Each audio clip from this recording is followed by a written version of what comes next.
দেখেছেন যে আমি পুলিশের সাথে কথা বলেছি। পুলিশ এখনো পর্যন্ত জানিয়েছে আমাদের 9 জন মারা গিয়েছে এই অগ্নিকাণ্ডে। তার মধ্যে একজনের মাত্র আইডেন্টিফিকেশন করতে পেরেছে, উনি ঝাড়খণ্ডের অধিবাসী।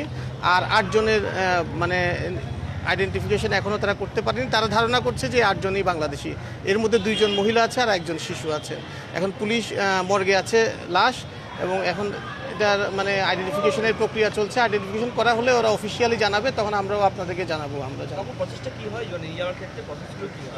আমরা ডেড বডি রিপাট্রিয়েশন করবো এখান থেকে, যে সরকার সবসময় যেভাবে হয় সেভাবে। আমরা দূতাবাস 24 ঘন্টা এই যারা আহত হয়েছে তাদের সহায়তার জন্য খোলা থাকবে, এবং আমরা সবসময় তাদের আত্মীয়স্বজনের সঙ্গে যোগাযোগ করার চেষ্টা করছি। আর ডেড বডিগুলো আমরা আইডেন্টিফিকেশন হয়ে গেলে আমরা অতি সত্বর ওদেরকে বাংলাদেশে পাঠাবো। হ্যাঁ, পরিবারের সদস্যরা আমাদের পররাষ্ট্র মন্ত্রণালয়, প্রবাসী কল্যাণ মন্ত্রণালয়, তারা সবাই যোগাযোগ রাখছেন। আমরা 24 ঘন্টা তাদের সঙ্গে কানেকশনে আছি আর কি। আমি ডেপুটি হাই কমিশনার খালেদ। সুস্থ থাকার একমাত্র ঠিকানা কাঁচরাপাড়া পলিক্লিনিক বা নাইট অ্যাঞ্জেল নার্সিং হোম। কেনাকাটার একমাত্র ঠিকানা আগমনী বাসন্তী।